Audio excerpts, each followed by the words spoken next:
Okay, board gaming enthusiasts, now that Gloomhaven has been fulfilled, the second edition, is out in the wild, the eternal question from the perspective of a board gamer, a collector, an enthusiast of cardboard and dice, or in this case, cardboard and cards, does Gloomhaven have a place in your collection, and what kind of play will it get?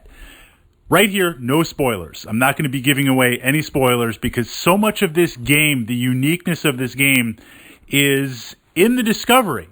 Now, if you've been following my blog and you've been following my podcasts, you know as a board gamer, I have three kind of piles. I've got my gaming shelf, and the three piles are games that I play monthly, maybe even weekly. Pathfinder adventure card game, Dark Souls, Conan. These are literally the games to the left or right of my table that I go through and I really enjoy playing. Then there's a second tier of games that I enjoy playing, but they hit the table once every month, every other month. A great example, Talisman. I love Talisman, but it's kind of a little bit of more of a commitment. And on top of that, it needs the correct amount, in this case, of cutthroat players. And then there are games that, my third tier, that I certainly enjoy playing, but they're very kind of focused.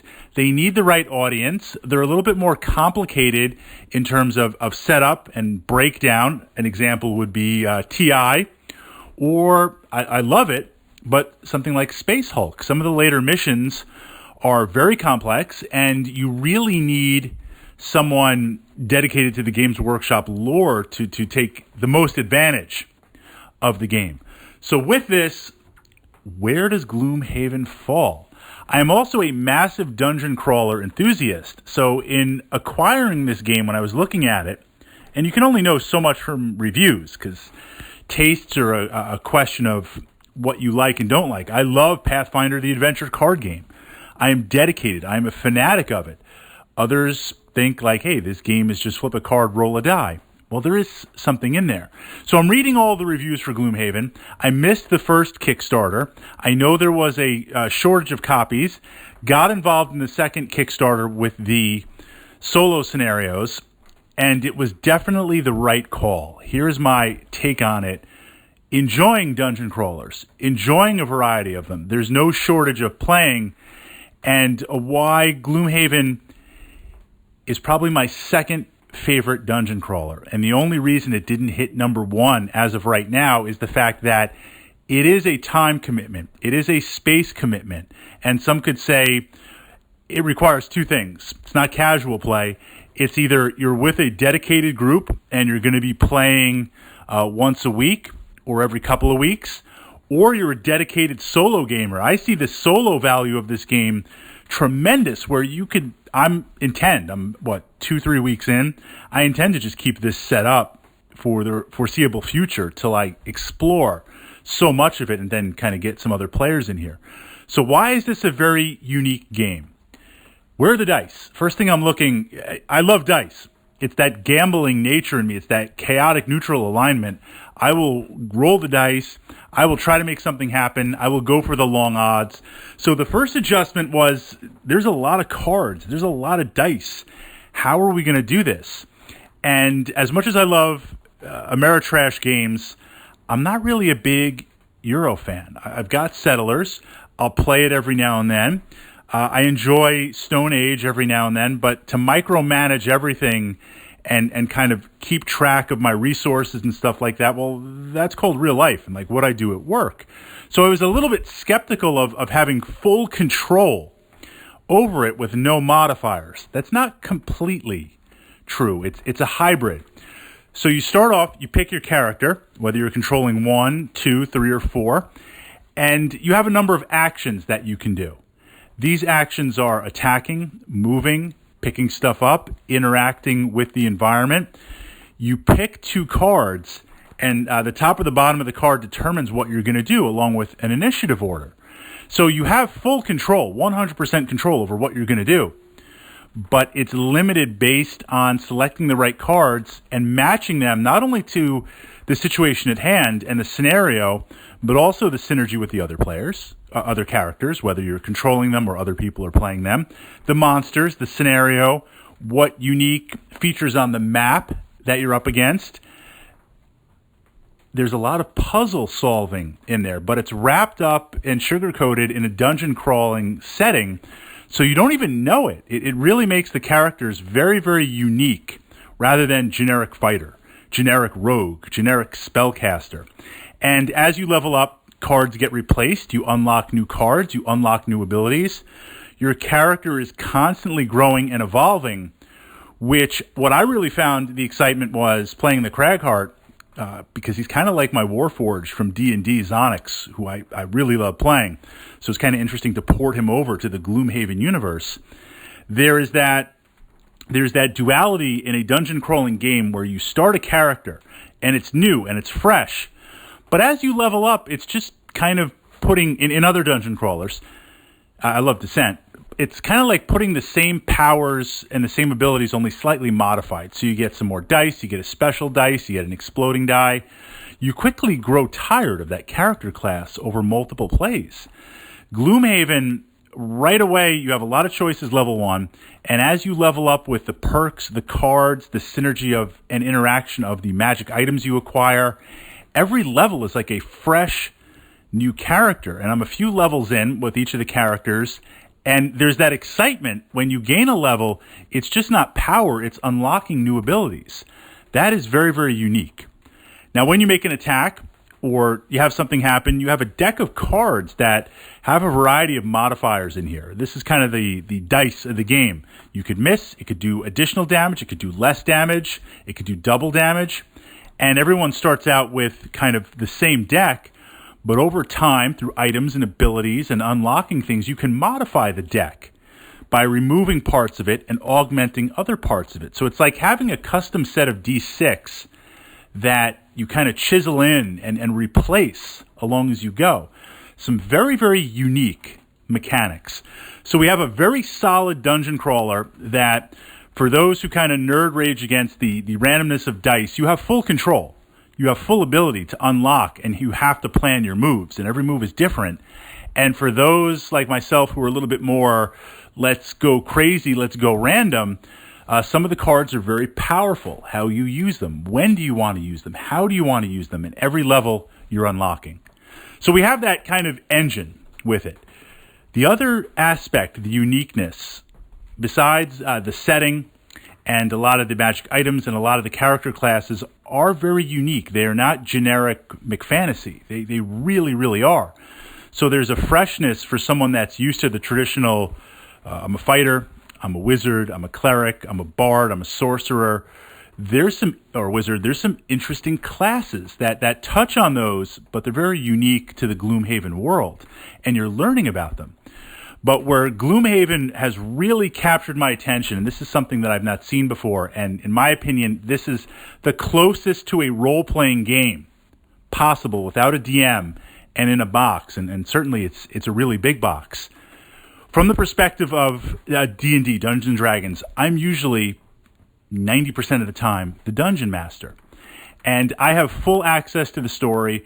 I know everything that's going to happen. I know where the characters are going, what's going to be available, who the bad guys are, what the bosses are, what the campaign is. When you sit on the opposite side of the DM screen, the Dungeon Master screen, you don't know what's coming next. You don't know how the world is going to evolve. And not only is there the excitement of every adventure you're going to play, there is the excitement of, I really don't know what's coming next. Gloomhaven is the first game that I've really ever played. I've never played Magic Realm. I've always wanted to play Magic Realm. I've done my best to acquire a copy of Magic Realm. I've heard some parallels where Gloomhaven is perhaps the Magic Realm for our generation on there. I would love to play Magic Realm, but Gloomhaven, you are constantly discovering things. So you have, no spoilers, you have this blank map. And as you go through the adventures, there's different choices, there's different things to unlock, there's different things to encounter. You place locations and you place stickers on the map. So the game world is evolving. You don't really know what's going to evolve, where it's going to go, what you're going to play against. You have a lot of choices with that. And I was just about to give a spoiler. I'm not. There's this idea like, wow, every mission, every adventure that I play unlocks more, and we don't really know where it's going to go. On top of that, the city itself of Gloomhaven, you start off with magic items, you start off with opportunities in there, but as you advance in the game changes. More items become available, things become unlocked, prosperity goes higher and higher. It feels like I'm in a living campaign. It feels like I'm in something that is growing and changing based on meaningful decisions that I make as a party, whether I'm going to be, lawful good or chaotic evil in there. The next piece, if that wasn't really awesome, and what really has me hungering to play more, the character classes. Now, I love Descent. I have the expansions for Descent. But you know what the character classes are. You see them. You can use them right away. They're unlocked. Gloomhaven is the first game, and really correct me if I'm wrong on this. Gloomhaven is the first game where you have the base characters that you can play, but the other dozen or so characters, they're literally hidden in boxes. The figures, the characters. So as you play and you retire characters, you evolve characters, the story unlocks, these new characters become available. And each one is unique, each one is exciting, each one is a mastery in itself. And playing through, you never really know what's going to unlock, when it's going to unlock. You have certain mission goals or certain characters that you can work towards. So it's this duality of not only am I part of an ever-evolving story built on an amazing game engine. On the character side, we're unlocking a lot of cool stuff. It is very unique. This, from what I can see, is a game that was not designed to sell to the masses, not designed to be good enough, not designed to be a unique experience at the time, but it will be eclipsed, and as long as we make X number of sales, it's fine. This is a game that I can't even imagine the creation of it. I mean, the closest thing I can feel is someone that plays Dungeons and Dragons and spends years and years and years pouring their heart and soul into a game campaign, a story campaign for D&D, translating that to a board game with some excellent mechanics. It is really, really neat. It is really, really interesting. The final piece, which I'm actually surprised at myself, and I'm going to share one of my kind of mental challenges with gaming.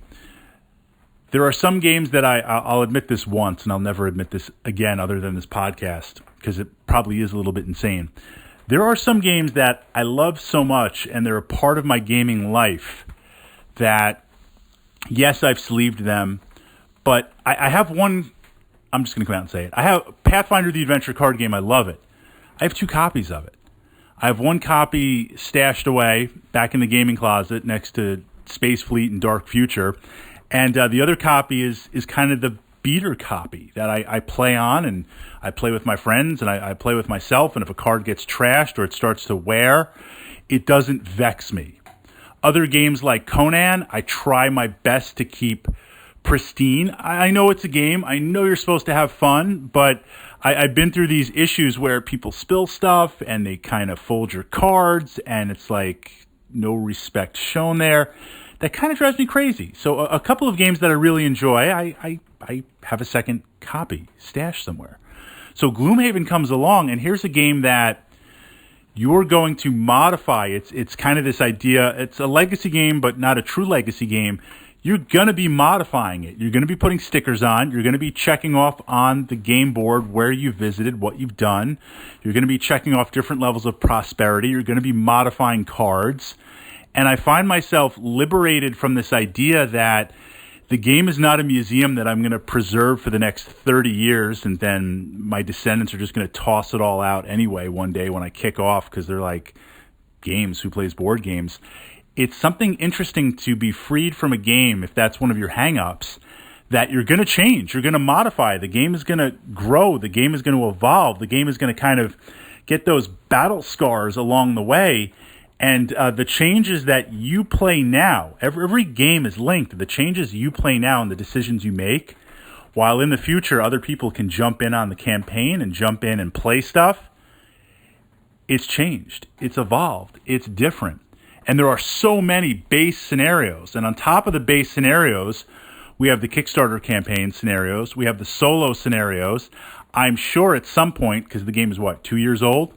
But really, this is the first full wave push into the wilds, we're going to see stuff popping up on BGG, custom scenarios. At some point, I'm hoping, I've heard there will be a second kind of expansion or generated scenarios. We'll be playing this game for a long time. We will be evolving this game for a long, long time. And on that respect, it is very unique. It is something that I have not experienced before. It has that fusion. I know, the last piece. I would say that the game reminded me a lot like Mistfall, which I really like. But the instructions, they're good, but they're a little bit technical for me in that everything's laid out, but it's like A, B, C, D, E, F, G, and you reference it, and the cards, rather than talking about it, have little checkpoints on there. I found the initial scenario and reading through the rule book a little bit hard for me to connect, a little bit overwhelming. And part of that is understandable because this is a massive game. Going on YouTube and watching some of the tutorials, and through the main website, watching some of the tutorials, within an hour and a half, the game flows. The game is really amazing to play. I think online learning with it works better than the rule book. The only warning I would give there is to really, really stay away from any spoilers, any of the missions. I mean, there's a fantastic Facebook group that I left simply because people were posting maps. People were talking strategy. And Wargamer Fritz, I want to talk strategy. And we will talk some character strategy here. The base characters, I won't go into the unlocked ones because I don't want to rob you of that. And certainly we won't talk about the missions because the quests, because I don't want to rob you from that. But there is kind of that war game feel also in there. Definitely more Gloomhaven to come.